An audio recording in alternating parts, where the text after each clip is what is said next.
Welcome back, everyone, to Project Chana Power Hour.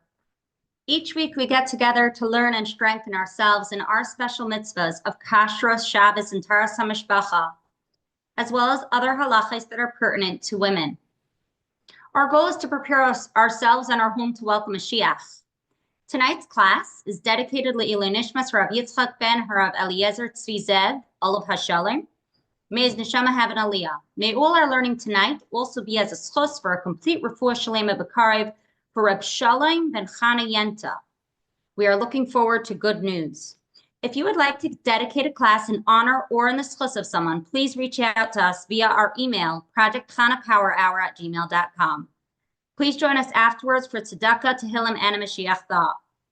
For our first class, we will be continuing on part 8 of our topic of Birchas Hanehenin, brachos before and after eating.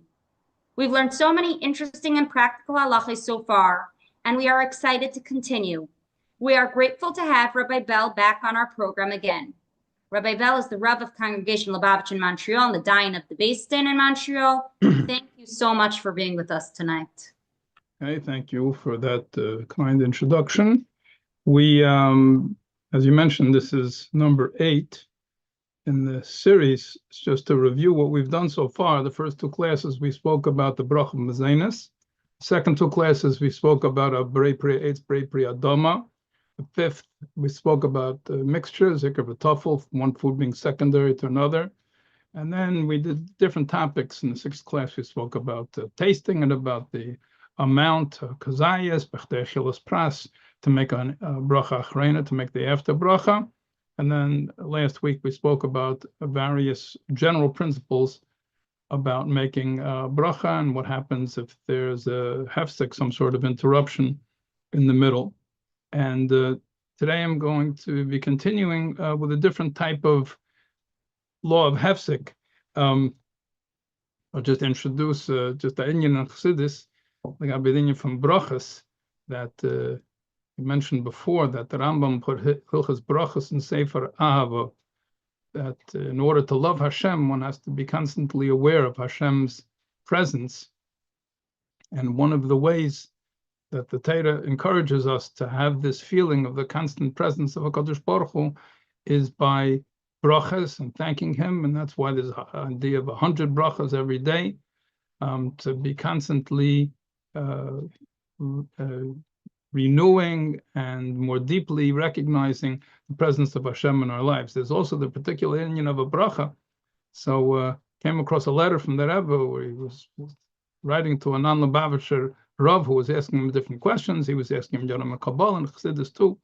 So the Rebbe quote from the Biuri Azayah. The Biuri Azayah says that Birchas Hanehenin is different from the brachas of Tefillah. Shemona Esrei. In Shemona Esrei, you're raising things from this world and you're elevating them up high. Whereas when it comes to Birchas Hanehenin, you're taking the holiness from above and you're drawing it down. But it also mentions that it brings down that there's also an idea of elevating the food. So that's why we have particular brachas for different types of foods. So the Rebbe brought down, you have Asar Maimaras, Nivra Elam, the world was created with 10 utterances, but there are certain things that are mentioned specifically in the Torah. So, Esa Prietz L'mineu, that it says in the story of the creation, in Birchas, that Hashem made trees and He made fruits of trees. So the Rebbe says, when you make a bracha, Beirei Priya Eitz, the physical fruit gets elevated to the source of that utterance, of the 10 utterances, Esa Prietz. And that's why, if instead of just saying the shahakol, which is just a general bracha, so that it goes up to a more general area, but specifically elevated to its source, you say the particular bracha to elevate it there. And of course, the main thing of every bracha is to remember Hashem, to remember Baruch, to remember Ata. The Alter Rebbe says in Perek Mamalef and Tanya, Ata l'neichach, that you're speaking directly to Hashem, and that He's Elokeinu, that He is our strength in our entire life, and through this He becomes Melech HaElam through us. Okay, so the subject, just to sort of make it simpler, I'm going to be speaking about the bracha brei nefashes, and related to also bracha rishena. I'll give a very extreme case of someone to ask me a question, that they said that they make a shahakol at the beginning of the day, and then they more or less nash the whole day, and then sometime before Amapil they make a brain of foshes, and that's it for the whole day. So they're constantly eating, or else they'll take fruit and they'll make a bray priyates, one for the whole day, an adama for the whole day, a shahakol for the whole day, a zainus for the whole day. So this is something which is not correct, halachically speaking. There is a time limit. There's a time limit. There actually are poskim that say that could, on some conditions, work for a bracha rishena, the bracha before eating, but not for the bracha after eating. And according to Alter Rebbe, the same thing applies to the bracha before eating, that with rare exception, the two of them go together. So let's speak about a person that ate and they filled up. And this would actually apply not just to, but in Farsi would apply to Birchas Hamazon. If you ate bread, person ate a whole meal and they filled up. Okay, how long do they have in order to bench, to make the bracha achrei? So what it says in the Gemara, and Alter Rebbe says in say the Birchas Hanehenin in the Siddur, which is his last word on the subject, is that it's until the food is digested. Okay. Now you have to be a doctor, a biologist to know when the food is digested. The Alter Rebbe says once you become hungry again or thirsty again, so that's a sign that the food is digested. It's a sign that food has begun to digest. Once you become hungry again, so then that is the sign that the food is digested. And once that happens, it's too late to bench. You're not allowed to make a Birchas Hamazon anymore. You lost it. Okay, in such a case, the proper thing to do. Okay, well, let's just speak about what the halacha is instead of repairing. We have enough to get by with this. Try to keep focused and keep things simple. So that is the situation if one fills up. Chaim Noah points out, brings a proof from the Gemara that Reb Chaim Noah was the authority when it comes to shiurim, how big is a kazayas, and so on and so forth. And he wrote extensively on these laws, and he brings a proof from the Gemara that the time it takes for a food to digest is different for different types of food, which is actually quite intuitive. How long does it take to digest a cucumber as opposed to a piece of meat? In any case, so that's pretty clear when a person is filled up, and that would apply whether it was a meal with bread or it was something else, a person filled up on chicken or anything else. However, what happens if the person didn't fill up to begin with? The person ate and they just ate a little bit. So then when they become hungry again, how do you measure that? When they finished eating, they're still hungry. The person ate a piece of apple. Okay, are they still hungry or they're full? They didn't fill up on a piece of apple. They ate half an apple. So they ate half an apple. It's a kazayis. They would have to make a bracha achrena. But then how long do they have? How long does that bracha last for? So there are two opinions brought in the Shulchan Aruch. In the Siddur, the Alter Rebbe doesn't mention it at all, but in the Shulchan Aruch brings two opinions. One says 72 minutes, and the other says it's immediately. You have to say it right away as soon as you finish eating. Reb Chaim Noah says that it doesn't make sense to say that it means at that minute. It's the shir b'chdei achilas pras, as we discussed when we were talking about bracha. When you become obligated to make an after bracha, only if you eat a certain amount of kazayas, which is the volume of 1 fluid ounce, approximately, and the amount of time of a b'chdei achilas pras. So that is not clearly defined in halacha. The Rebbe brings a sefer minhagim, more from the Tzemach Tzedek, 6 or 7 minutes. Rabbi Chaim Noah brings other opinions. He said that you should go according to 4 minutes. When it comes to this, he says you have until 11 minutes. Okay, there are other poskim that say if you have till a half hour, other ones say you have until an hour. It's very unclear. So therefore, lechatchila, a person that didn't fill up should either keep eating small amounts or else make a bracha achrena. And there's nothing wrong with making a bracha achrena. You're not sure whether you're going to eat later on or not. It's not saying extra brachas. You ate something, and according to the lack of being able to determine the proper amount of time, you should make a bracha achrena immediately. Now, when it comes to severing the connection with the original bracha, which would mean that now you have to make a new bracha before you eat again, and also whether you can still make a bracha achrona on the previous food. So there are many different factors that that might affect that. We can sort of categorize them. Eila Shona Nefesh, that was quote Sefer Yetzirah. We read on Tikkun Leil Shavuos, the earliest Kabbalah Svarim from Avram Avinu, that everything in the universe can be identified according to Elam, which is space, Shana, which is time, and Nefesh, which is soul. That would frequently begin the Fabrein and saying that we find ourselves in Makom Kodesh, Beis HaKnesset, Beis HaMedrash, and Kama Sirius Yisrael with many Jews, and a particular time that it would speak about the uniqueness of these three things. But you can locate anything that's happening right now. Everybody's in a particular location. We're all in a particular time. There's a certain number of people that are now joining in with this shir. Now, when it comes, these three things can affect whether the bracha continues or not. So we mentioned now time, that we covered already. Also place, location. If a person changes location, it's clear from the Gemara that if you change your place, change location, then the bracha does not continue. Now, it's not so simple, but that's a general rule. But we have to define, what does it mean one place to another? Does it mean from one side of the room to another side of the room? Let's say it's a big room. Let's say it's like a ballroom, or the room where they have the Kinnus HaShluchim, where you can't even see from one side of the room to the other side of the room. Okay, what about going from two rooms in the same house? Let's say going from one apartment to another apartment, in the same apartment building, but two different dwellings. Let's say going from your house to your car, going from your house to your sukkah.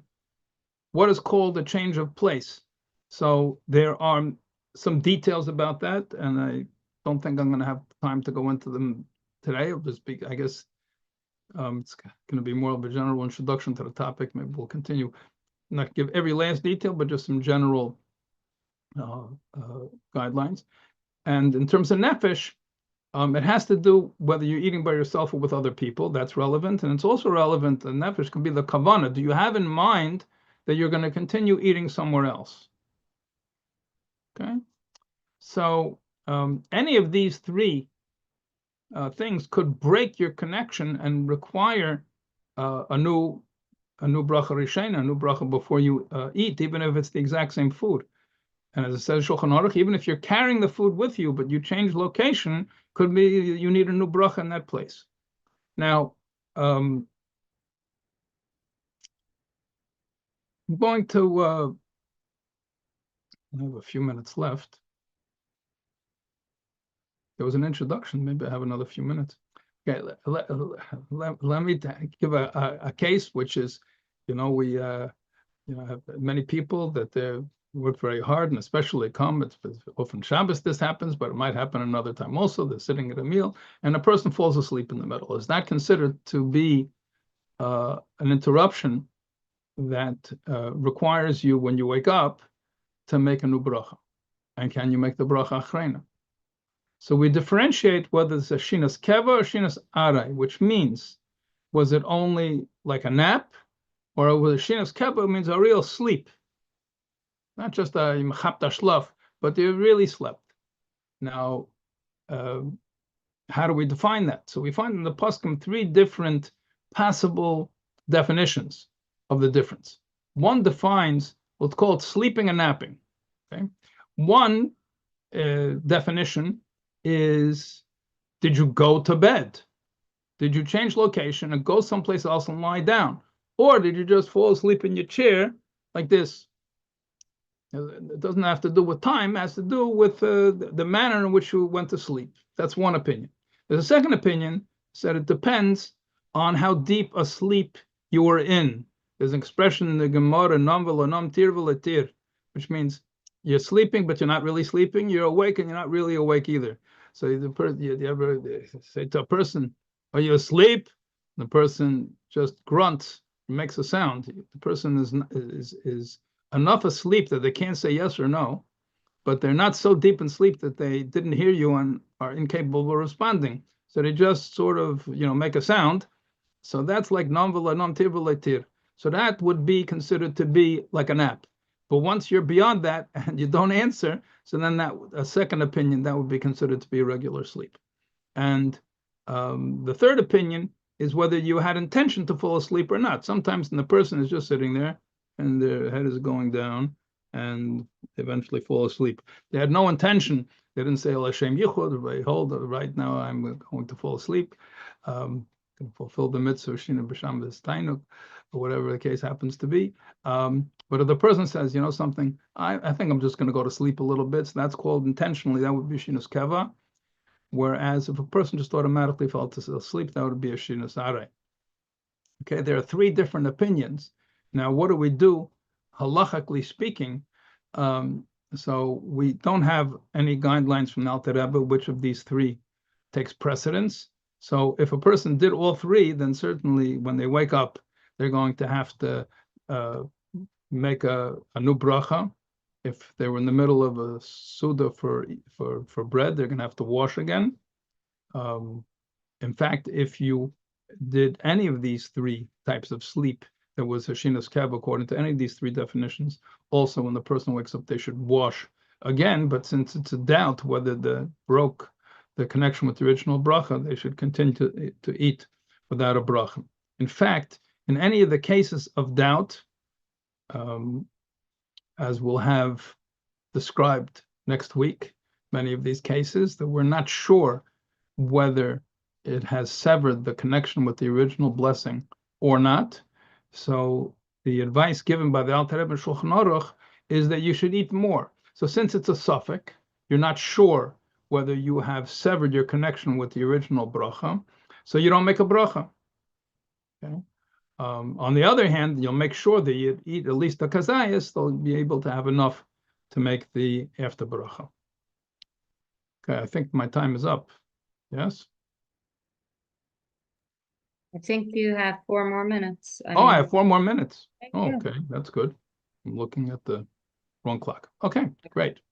So, so let's go into some other factors which would affect the severance of the original bracha. If a person moves from one part of a room to another part of a room, regardless of how large the room is, even if you cannot see the original place, it's still considered to be one room, and you don't make a new bracha. However, if you're going from one room to another room, even if it's in the same house, you have to have in mind, l'chatchila, when you make the bracha, you should have in mind that you're going to go to the other room.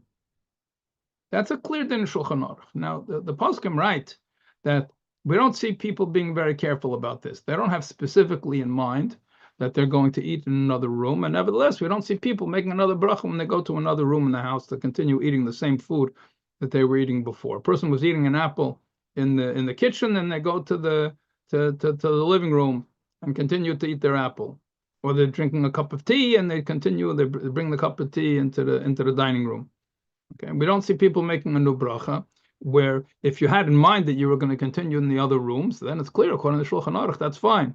But if you didn't, according to Shulchan Aruch, you're supposed to make another bracha. Why are people not careful about this? So many of the poskim write that today the way people eat is that, to begin with, they don't establish they're eating only one place. People are more on the move.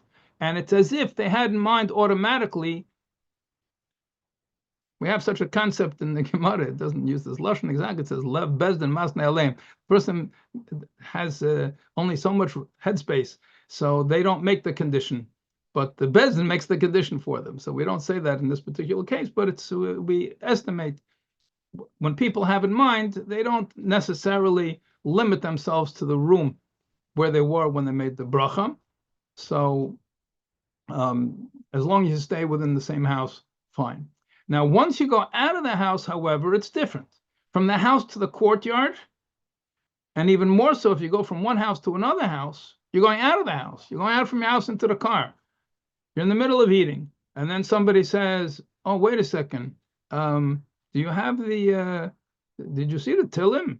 What happened to the red Tillim? So the red Tillim, I took it in the car. I'll get it now. And the person runs out of the house, goes to the car, and comes back into the house.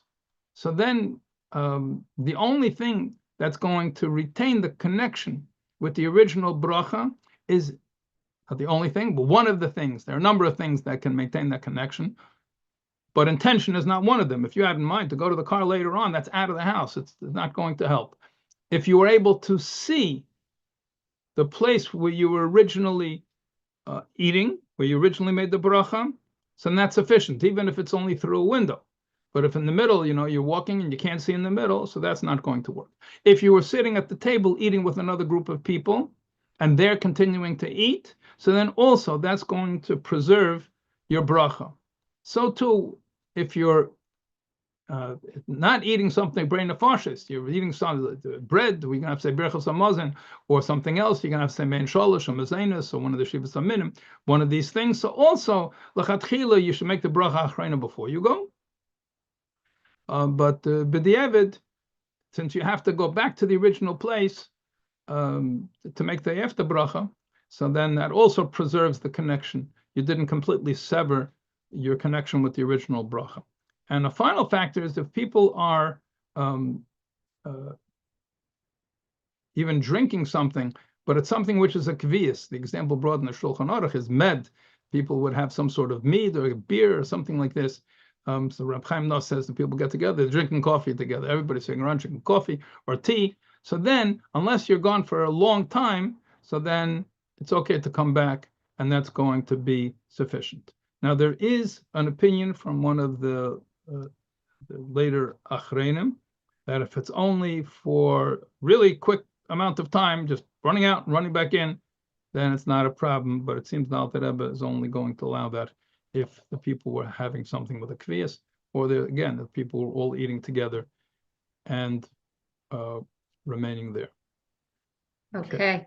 Thank you. Thank you very, very much. A few details left. We'll finish next week, Bezos Hashem. Okay, thank you so much. Thank you for that. For our next class in Kashrus, we will be continuing our series of the Kosher Consumer's Practical Shopper's Guide, Part 7. In this series, we focus on different aspects of being a knowledgeable consumer. When we have knowledge, we can use it to uphold proper kosher standards in our homes. We're grateful to have Rabbi Zibell back on our program. Rabbi Zibell is the Kashrus administrator at the RCF, Rabbinate of Central Florida, and delivers classes to the general public on various Kashrus topics. He's highly active in answering consumer Kashrus questions on a daily basis. Thank you so much for being with us tonight. It's a pleasure. Thank you for having me. Good evening. So we are continuing the Practical Kosher Shopper's Guide, Part 7 this week. We began discussing last week products that are commonly found in non-Jewish supermarkets, and we gave an example, like even if somebody may be living in an area where there's from Jews and from supermarkets, they'll go to Costco for certain items or to other stores for certain items. So we discussed all the various items that can come up, and we're going to continue today. We left off briefly, we were discussing lox and hot smoked salmon. It was quickly said, so maybe we're just going to repeat that, and then we're going to continue that train of thought. So just to briefly mention again, lox, there is the same 3 points we have to look out for, like we mentioned last week's class. First of all, you have to make sure it has a reliable hashgacha, because there can be many things that can be not kosher with lox, starting with equipment. Lox is usually smoked on types of racks, and those racks could have had other treifa fish smoked on them, and those racks are not really clean, so you could have actual treifa fish residue on there. And there can be many other additives as well, which are not declared. So lox needs a good, reliable hashgacha to tell you that everything was contracted properly, or the equipment was clean and everything was done properly in that aspect. In regards to the lox being processed with a meshgiach tmidi, a meshgiach checking each fish coming in to make sure it was a fish that's a kosher fish. Most hashgachas do not require that, the national hashgachas at least, except for the Star K.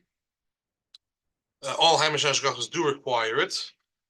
But the other hashgachas like the OU, the OK, the Chavk, the CRC Chicago, they don't require mashgiach there, and the reason what they rely on is the salmon's color. Their place can hold that the salmon has a unique color that doesn't exist by non-kosher fish, so that itself already is a sign of kashrus, and people who receive salmon locks will see the color and they can rely on that. It's still not a mehudradik level. On a mehudradik level, we're supposed to specifically, there's only one sign that works in the Torah, and that's seeing the scales, the kaskeses, and otherwise the color isn't something that's mentioned in poskim or in halacha. It's a new concept, it's a new leniency, so that's not something that's generally accepted as muhudr. And the last aspect, Bishul Yisrael, blocks does not need Bishul Yisrael because it's not cooked. It's actually still considered in a way raw. It's just soaked in a salty solution and cured. But if you see the texture of lox, it's more closer to raw salmon texture that's just cut very finely than cooked. So that's for lox. Now, when it comes to hot smoked salmon, you can tell the difference by already that it's not as, it's a very different consistency, and the color, it's more, the color is more like cooked salmon, and it's more crumbly. And that does reach cooking temperatures. So besides from needing good hashgacha, besides from realizing that there's no mashgiach tmidi if it's coming from the regular national hashgachas, when it comes to Bishul Yisrael, there is a leniency that many hashgachas rely on, that they say there's a concept of halacha that food which is edible the way it is raw doesn't need to have Bishul Yisrael. So they say that this fish is edible before it was cooked by a non-Jew, because the fish goes through a curing process, which again, it's soaked in water with salt, and all that prepares it to be edible. And technically it's already edible before it was hot smoked, before the heat got hot enough to cook, and they rely on that. That doesn't need to be Bishul Yisrael for that reason. But a more mehudradik hashgacha would require a Jew to actually light the fire, because the salmon at the end is being cooked. Now, one more thing regarding salmon, very, very common. People buy fresh salmon from bigger stores, if it's Costco or Aldi's or Walmart or Trader Joe's, other stores. One reason being that it's sometimes much cheaper than the kosher salmon that you're buying in the store. In the kosher store, salmon could be going for $12.99 or more per pound, and other places could be $8.99, $9.99. So just first of all, for price, at time is already a reason to want to buy somewhere else. At times, the freshness as well may be better. So this is raw fish. So we have to first of all deal with the kashrus. Is there any kashrus concern with this fish? And we did a long series on this in Kashrus, beintheknow.com, called Fish Facts. We have a whole bunch of classes that discusses this in detail. Right here, we're just going to mention it very briefly. So first of all, we have to make sure that there's no residue of non-kosher fish, which depends on the scenario. If you're going to a store where they have a whole fish counter and they have all types of fish that they're cutting up over there and handling, treif, and they have shrimp and octopus and salmon, and they're all there. Everything's together on the ice or next to each other in the fridge, touching each other, and they take it and cut it in the same cutting board and the same knives. So in such a case, the most ideal way to approach it would be to come with your own cutting board and own cutting knife and ask them to put on a fresh pair of gloves and to handle your fish like that. If that's not realistic, that's not possible, then b'diavad, if there's no other way to handle it, then you could buy it, but you have to rinse it really well before using it. Since everything was cold and there's nothing that's charif, that's sharp taste-wise, even though there's a knife being used, since nothing's sharp taste-wise, you could wash it off really well and that would be fine. That's if it's out of a fish counter, but many times in places like Costco or Walmart or Aldi's, the fish was filleted in a factory where they're just doing salmon, thousands upon thousands of fillets of salmon, and the machinery over there is washed very well between fish. There isn't really a concern of cross-contamination.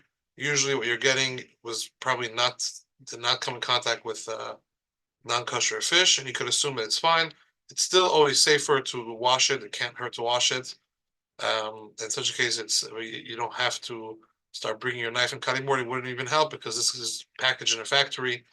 So that's the kashrus aspect. Now, regarding the mishgiach tmidi, it depends. If the salmon has skin on, then you'll be the mishgiach. You'll check the skin and find the scale. Sometimes they scale the fish and they remove all the scales, or almost all the scales, and usually there's a little piece, one or two scales left. Even one that's still attached would be enough. Halachically, two is better. And if you look at the side, some were usually able to pick one up. But if the skin was removed, which is many times the case by salmon from Costco, then you have to rely on the more lenient approach that you're relying on the color, which is again not muhuder and not the highest standard.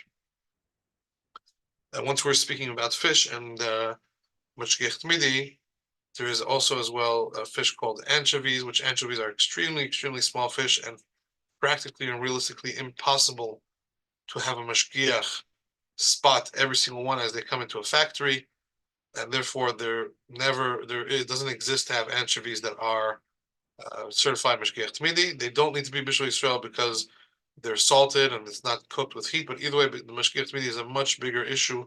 If there's no mashgiach tmidi, it's very, very b'diavad. It's not acceptable to use. And anchovies can make themselves in many different things, in dressings, sometimes in Caesar dressings or other things. So if someone's trying to be careful to keep to a higher standard, we want to avoid all that.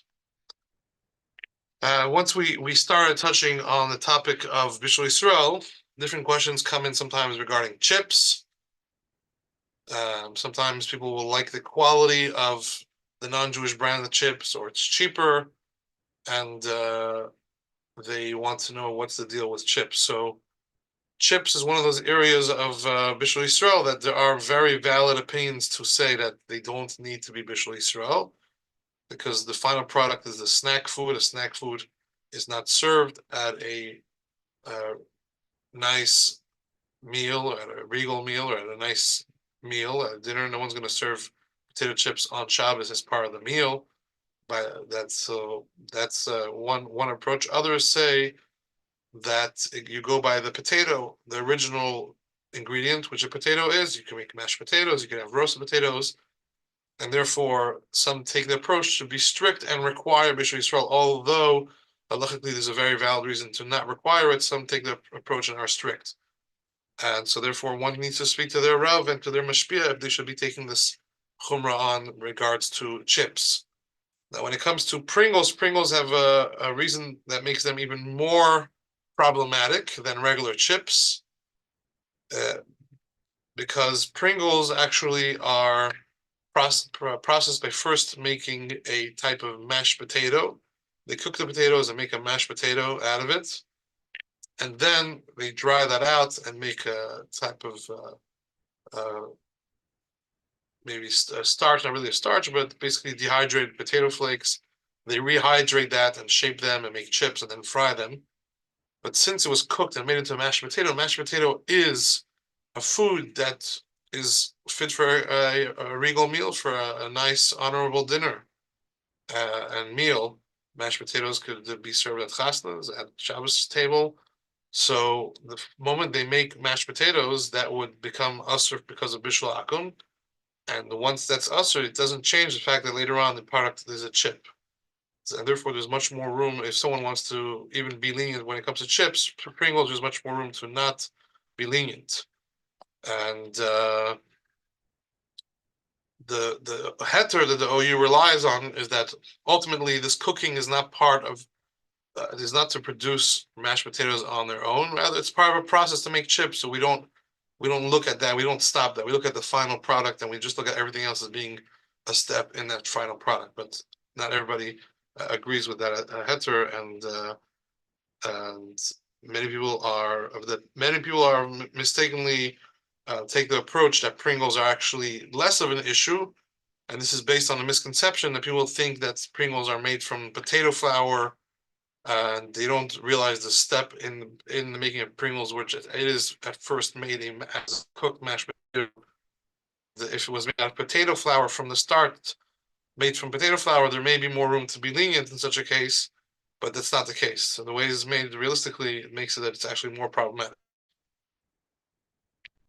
We also mentioned salmon, and we wanted to briefly mention when it comes to fish, there is a type of worm called the anisakis, which is found commonly in fish, specifically in more wild fish that are found in the wild, like wild salmon, or herring, or mackerel, or other fish like that.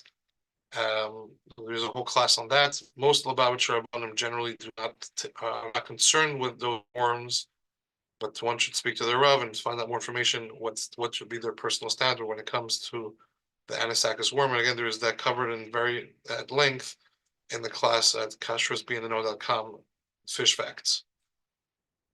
When it comes to cereals being bought in non-Jewish stores, especially in the stores that are like Costco or Walmart, which can be much cheaper and you can buy them in bulk. So when it comes to cereals, there's it's a whole topic for itself, and I believe that as well there is a class on it in kashrusbeintheknow.com by Rabbi Anoka. But very briefly, most cereals are not done in a typical baking manner. Rather, they're extruded, which is with put through pressure with high heat, and it's in a way maybe like popped or something similar. It's not a regular way of baking, so many hold it the regular pas Yisrael does not apply to them. The question is if they would require Bishul Yisrael, because when pas Yisrael doesn't apply, then the question is if Bishul Yisrael applies.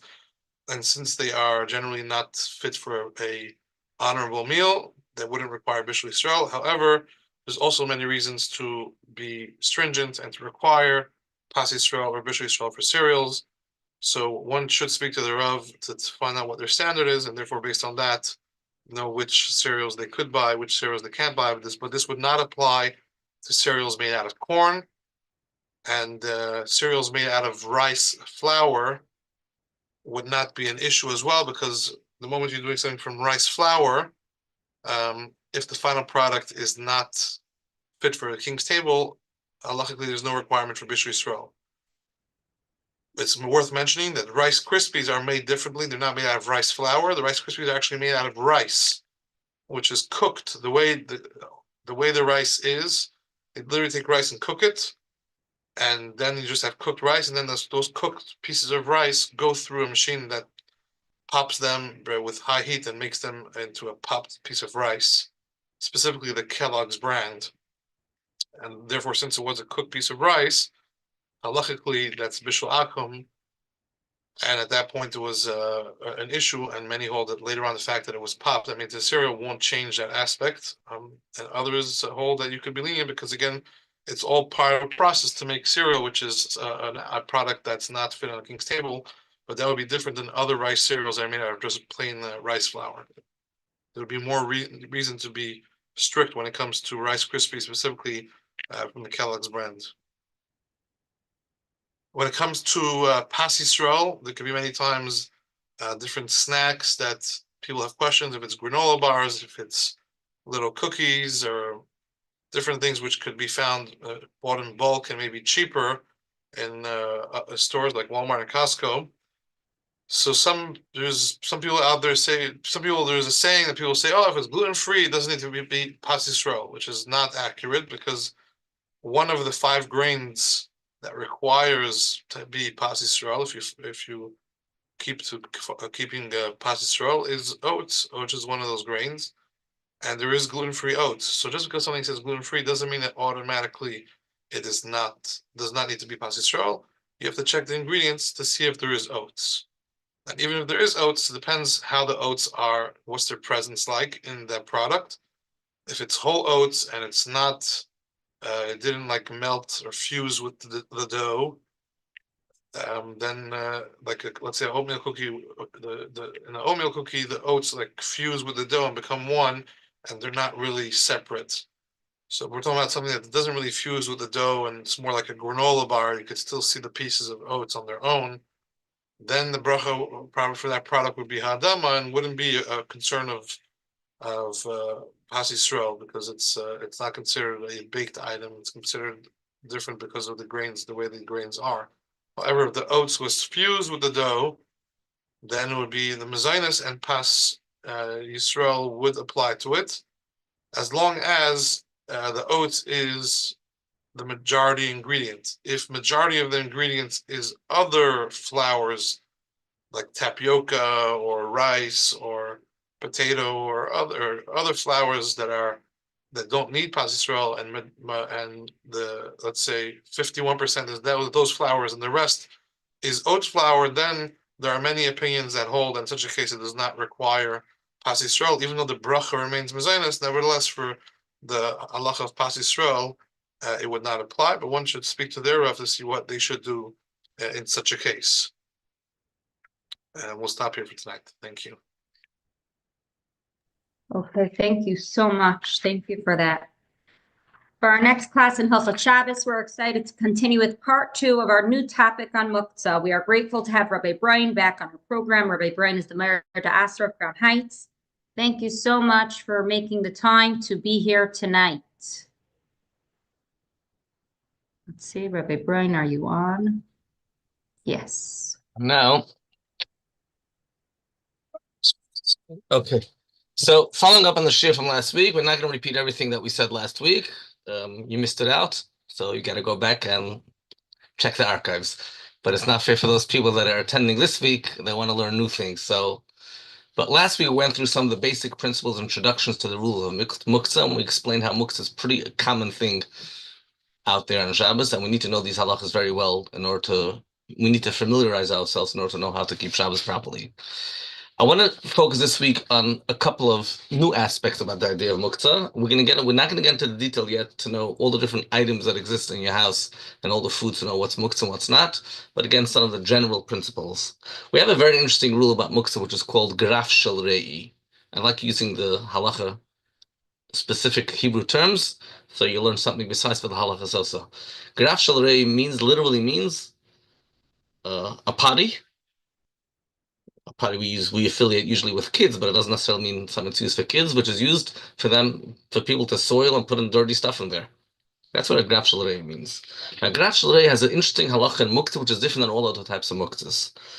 If you recall what we spoke last week, or if you weren't here last week, but there's something called Muktzah machmas gufay. The most extreme form of Muktzah is something which is inherently Muktzah because it has no use. So anything which is ma'os, which is despisable, which is ichi, disgusting, like throw up, like tsoya, stuff, bathroom stuff, even food waste, peels of nuts, garbage can, dirty diaper, etc.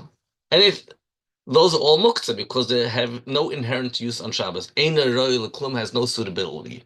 However, there's a special heter, even though it's the most extreme form of muktzah machmas gufay, if it is a graf shel re'i, if it's something which is disgusting, that it's very difficult for a person to live in an environment where we have these things around.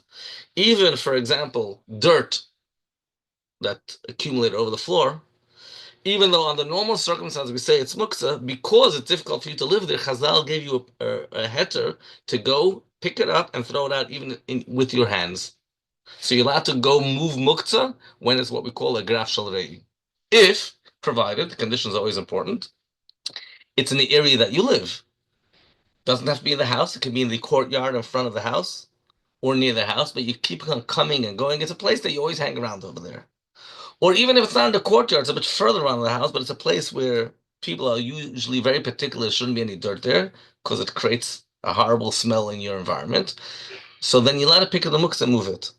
If, however, it's in someone else's yard, not in a place that you live, or in the back of your house, which is a place that people don't particularly mind so much if there's dirt there, unless they're actually sitting there. When they're not sitting there, since they don't regularly use it, some people have this back entrance, and that's the dump.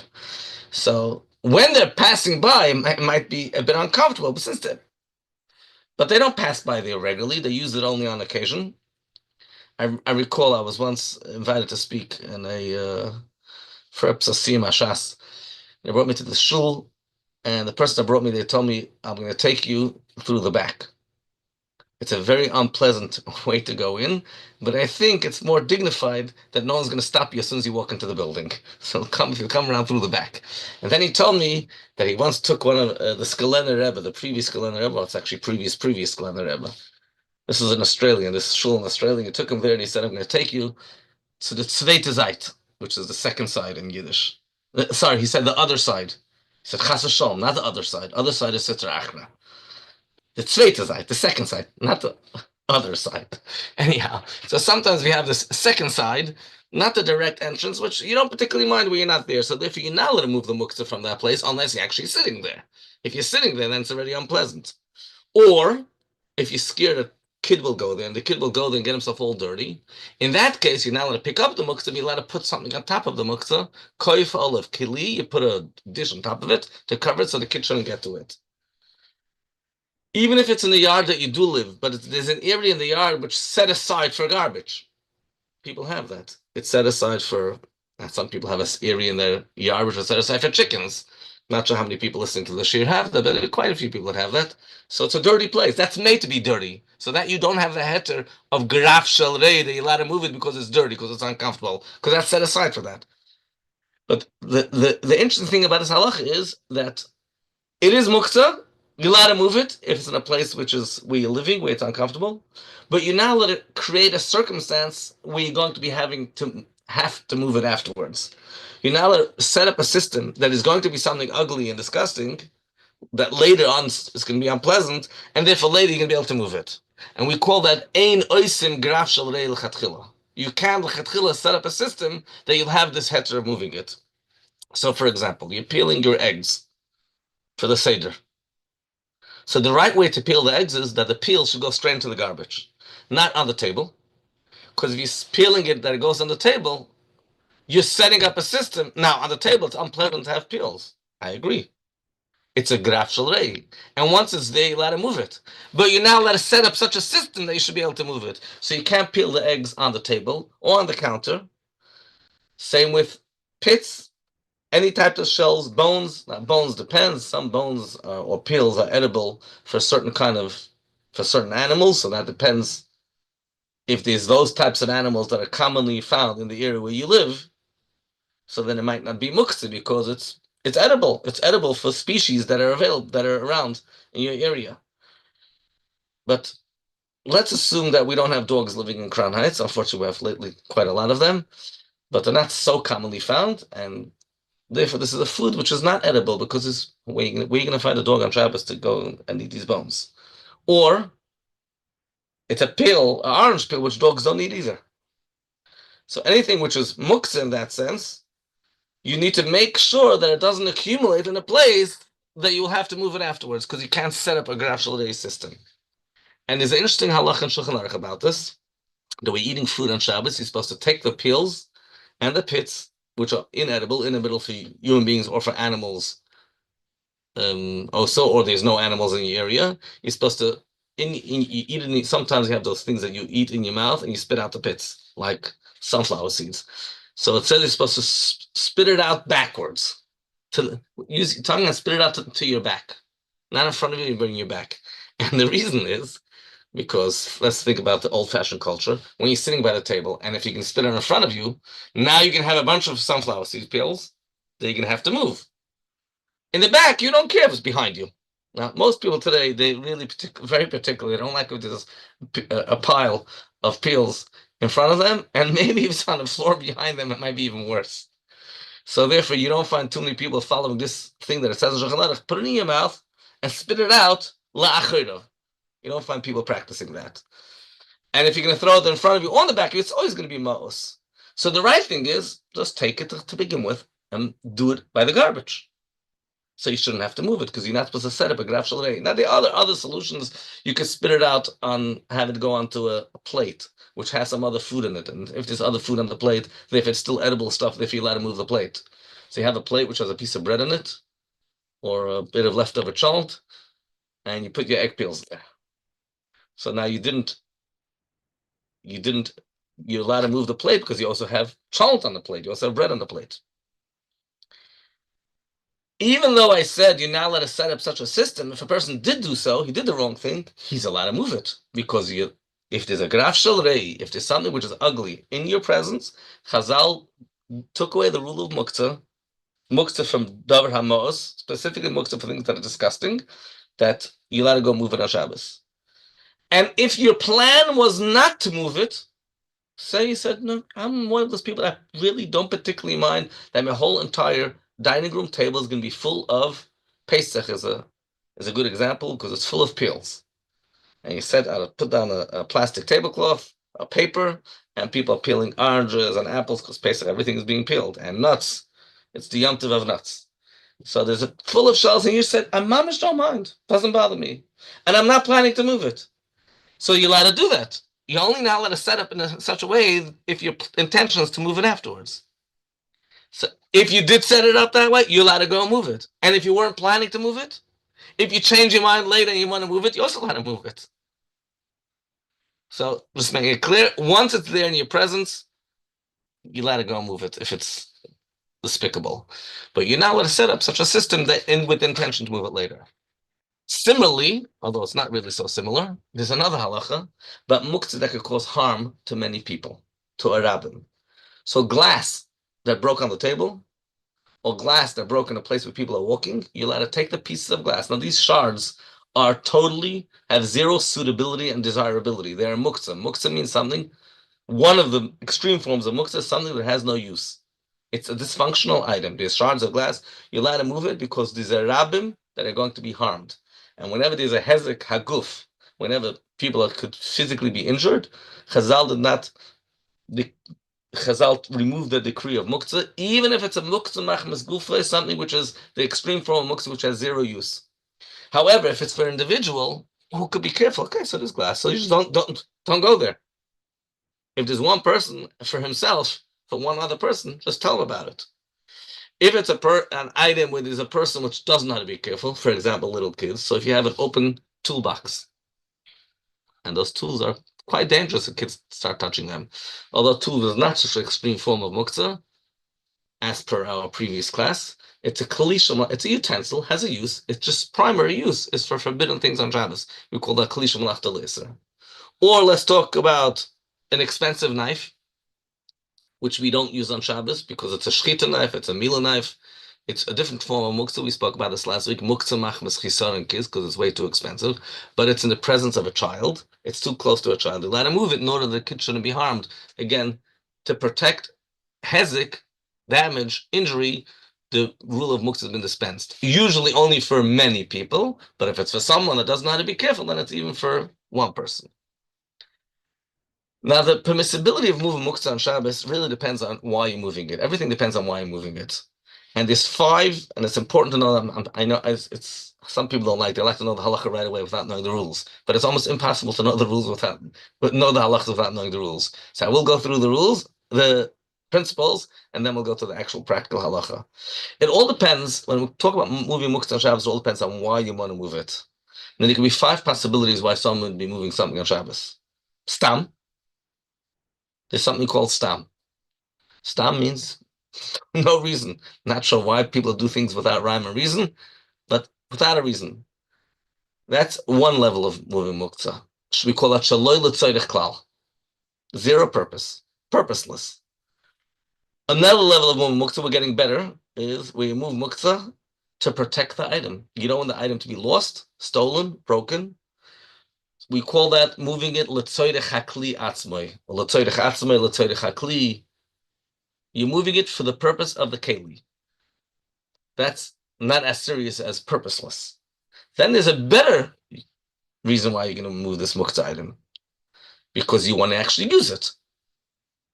I have a hammer and I want to put it on a pile of pages so they shouldn't fly away. That's called l'tzoydech gufay. The keli itself is providing me a use. The gufakli, the actual utensil, is giving me a use. L'tzoydech gufay. L'tzoydech atzmai, I know they sound very similar for those who speak Hebrew. The words atzmai and gufay sound the same. L'tzoydech atzmai means to protect the utensil.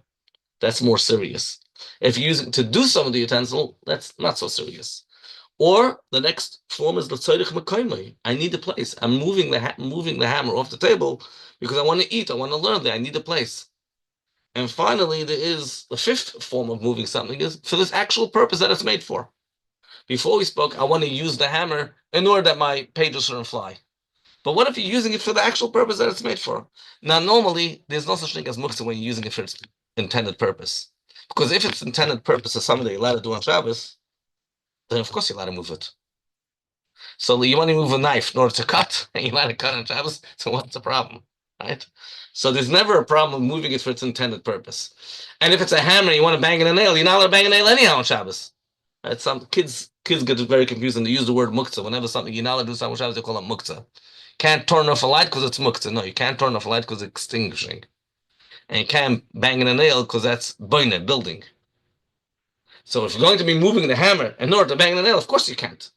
Because you can't bang a nail. But if you're going to take something and use it for its intended purpose, which is a permissible intended purpose, so you can take a tool and use it for what it's made for, and you're allowed to do that thing on Shabbos. So what's up to take a knife to cut with, a spoon to eat with? What's the problem? So we're going to go through when we talk about all the different items, and we're going to talk about whether this is shaloi l'tzorech klal, if it's without a purpose, to protect the keli, or you want to do something with the keli, or use its place, or use it for its actual intended purpose. I'm going to finish off the shir with something which is a radical idea. It's always good to say something controversial. That's how people will remember things. And some people might have not heard about this. The first method of moving muktzah, we said, is shaloi l'tzorech klal, without any purpose whatsoever.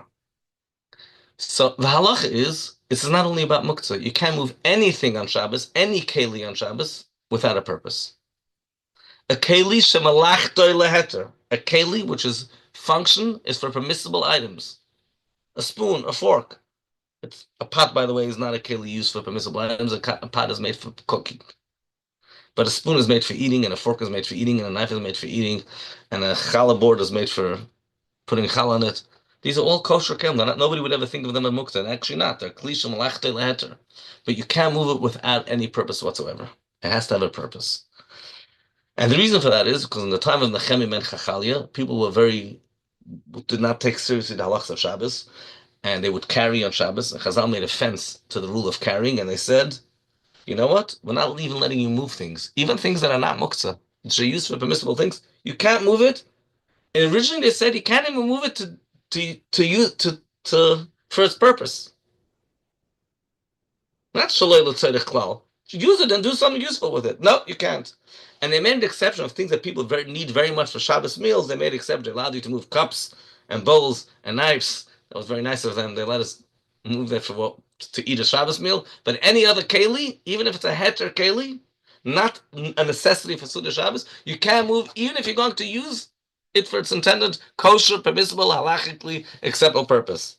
And then when people started being a bit more careful with the halachas of Shabbos, they allowed you to move a klisha malachta leheter if you're going to be doing something with it, if you need a place. Then they saw people became more careful Hilchos Shabbos, and then they said, you know what? Even if you want to protect the keli, I let you move it. You're not doing something, you just want to protect it, it shouldn't get stolen. But the halacha remained till today. Gzeiras Chachamim, if shaloi l'tzorech klal, if there's no purpose whatsoever, no, you can't move it. You can't move kelim shaloi l'tzorech klal. So therefore, if somebody's sitting at by a table, and there's bowls and knives and forks, it's a beautiful setup table, and he's just taking a spoon and just waving it around like this. You've seen people do that on Shabbos? Take a fork. You're not allowed to, because that's called shaloi l'tzorech klal. It doesn't make a difference to you if the spoon is over here or the spoon is over there. So why are you moving it? Now, often people say, no, because I'm fidgety. I move things because I'm just fidgety. Most places can maintain if you move things because your hands are fidgety, that's called shaloi l'tzorech klal. Because obviously we're not talking about people that move things because they're stupid. We're talking about crazy people. Everybody has a purpose when they move something. When they said they can't move it shaloi l'tzorech klal, what they meant was if there's no real purpose. The Ben Ish Chai gives an example. It's an extreme example. A guy sent his servant and said, bring me a dish from the basement. Brought him a dish. He said, oh, that's not the dish I wanted. I wanted a different dish. Ben Ish Chai goes so far to say, no, you can't send him back and bring back that dish. There's no purpose. It doesn't have any. What's the difference if it's here or it's in the basement? So I'll get back to that example. But certainly, if somebody's moving because he's fidgety, that's really not a purpose.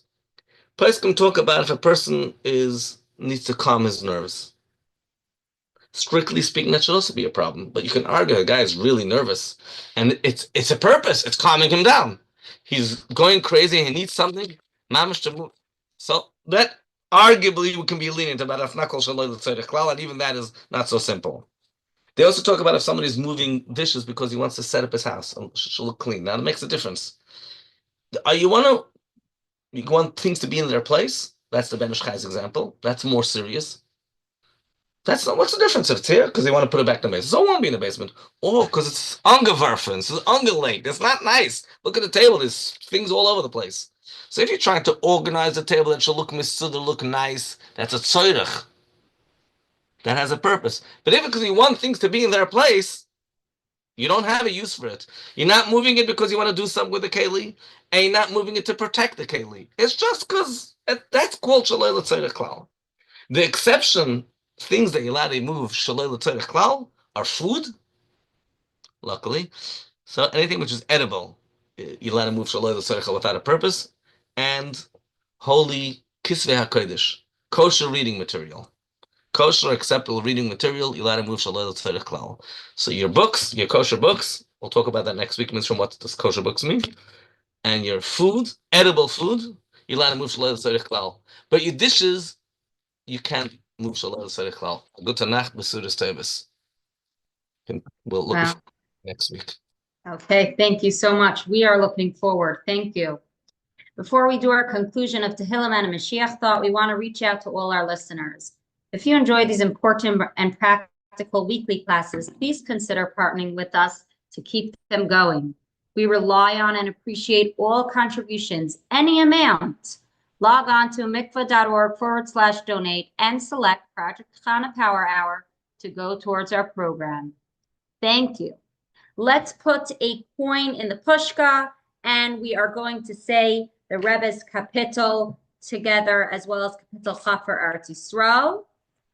You can look at the screen. Shir Hama Lois David Luli Adonai Shahaya Lano Yomer Na Yisrael.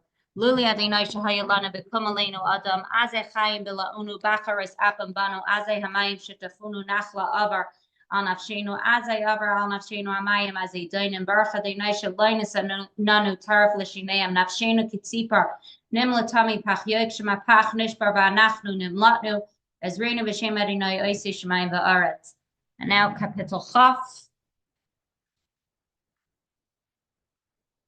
Lam Natseach Mizmar LeDavid Yan Chadinai B'Yoyim Tzari Yisagev Chashem Elehei Yaakov Yishlach Ezecha Min Kodesh U'Mitzion Yisadeka Yizkar Kol Min Chaysecha V'Eilas Chaydash Nesela Yiten L'Chacha V'Vacha V'Chal Tzascha Yimali Nuran and Abishua Secha V'Shem Elehinu Nidgo Yimali Adinai Kol Mashal Yisecha Ati Yadati Ki Yashia Adinai Mishicha Yanehu Mishmei Kachay B'Gevura Siyesha Yiminai Ela Varacha the Ela Vasusima Nachnu Mishim Adinai Lehinu Nazkir Hema Karo Vinafal Vanachnu Kamnu Vanis Oidat Adinai Yeshia Hamelch Ganinu V'Yom Karenu.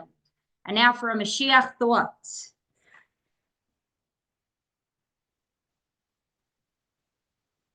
A person should not think that the Geula will be totally a spiritual matter without any connection to our activities within this world. This is not the case. On the contrary, it is through our activities in Galus that we will merit the coming of the Geula. Within those activities must also be a fundamental stress on focusing one's energies on elevating the world at large. Some quick reminders: if you appreciate these classes, share them with your friends and family. All playbacks are available on mikvah.org/power hour and also on all podcast platforms. Just search us up, Project Chana Power Hour. If you have questions on the classes or you'd like to dedicate a week of learning in honor or lay nishma someone, please reach out to us on our email, projectchanapowerhour@gmail.com. We look forward to seeing you next week, and may our learning prepare us and our homes and bring every single Yid home to Eretz Yisrael with Mashiach now. Thank you. Good night.